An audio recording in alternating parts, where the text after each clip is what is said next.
My name is Julie Laurenz. I am an investigative journalist, and I first came across Magdalene's story in September 2020.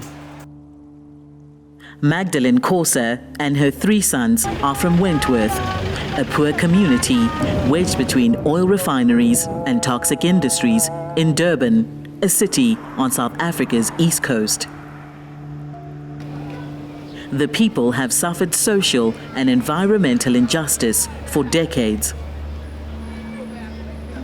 The area is also plagued by gangsterism and drugs. The film was very well done, as it began by telling the story as if Magdalene was innocent. It was fascinating as her stories unraveled, though, and the truth started to come out. Interesting footage of the area, of the interrogations of various people who knew her, and how her social media use helped give her away. The film kept me in suspense until the very end. I did feel sorry for the very good-hearted man who was fooled by her. Well done film. I felt that the filmmakers did an excellent job visually presenting the story and the different sources of footage in a cohesive way, and I think they really used the film grain and color correction and graphics to tie everything together. I also think that this story had many characters and many sources that contributed opinions as well, and the filmmaker did a careful job not to portray, as Monique Mark says, any of those individuals as either a hero or a villain distinctly. And I think that that's the power of this story overall, is it forces us to consider how in another place or another circumstance we all might be, out of desperation, driven to do things that we are not proud of.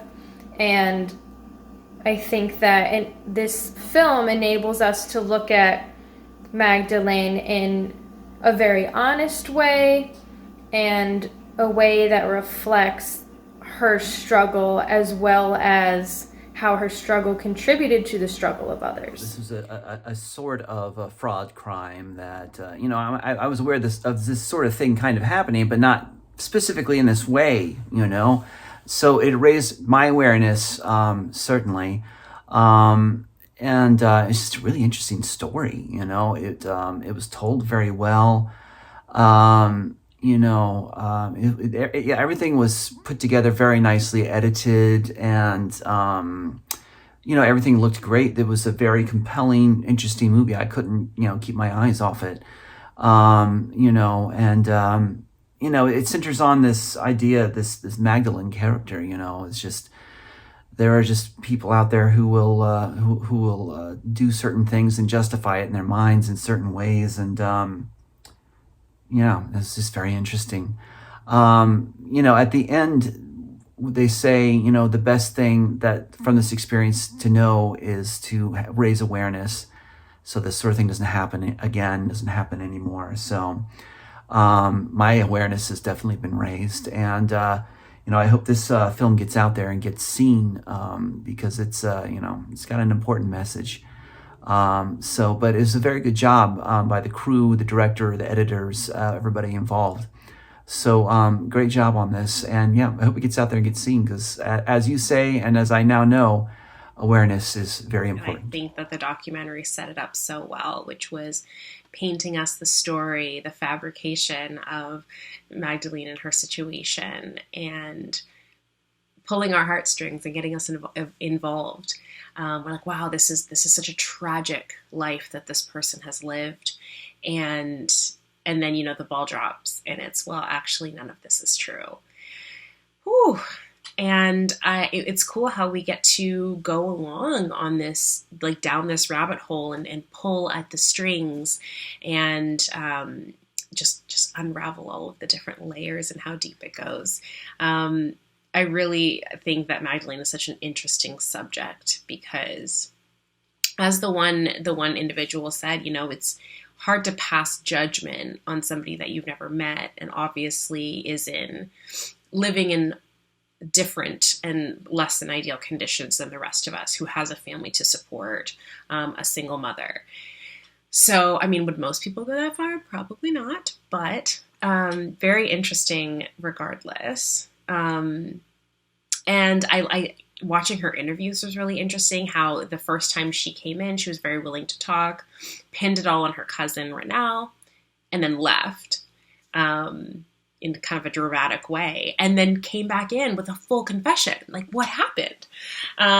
So just really, really interesting. I almost wish it was longer so that we could kind of get more into the nitty gritty, but definitely invested from start to finish. This was quite the ride. An enthralling and thrilling story, really, until the very end. I think the filmmakers did a really great job of unraveling the mystery and, giving background on, the place in South Africa that the story was taking place, as well as how it kind of came to the situation came to be. So I think the structure was really strong. I also just loved how it highlighted how, complicated the story was, because, yes, she was committing fraud, but also, she's a mother of 3 during a pandemic. And, I think it just highlighted the ways that, kind of situations can drive people to do things that may not be, legal or moral, but you just do that to kind of get through. So I think that was a very interesting angle to take the story, and I really, really enjoyed it. I think it's something that could work as a feature film, and I think it's something that people will want to watch. So great story that slowly gets unraveled by the lawyers and investigators, in addition to the filmmakers that were involved in this case. It's about a woman named Madalene who fakes the death of herself and her family members and shows how she committed fraud. They initially portray each person's death as by way of reenactment. And while that's common, it proved to be a clever way of introducing this film's subject matter. Actually, this film reminded me a lot of a documentary I saw a while back called Forbidden Lies. It was structured very similarly to this, although the biggest difference was they actually got a hold of Magdalene, who agreed to do the interview. That was probably the biggest shock for me. And while they constantly remind us of, all the horrible things she's done, I like that the film doesn't totally vilify her. In fact, it really plays up the challenge of her being a mother of 3 while in this impoverished area during COVID, and how that drove her to make these sort of rash decisions. So it was a great way to blur that line. And lastly, I really liked how the movie ended on a very cynical tone. Like, they showed her shedding these crocodile tears and revealed, oh, she got to walk off scot-free. So really, nobody learned their lesson. But it was a great story that kept you guessing all the way through.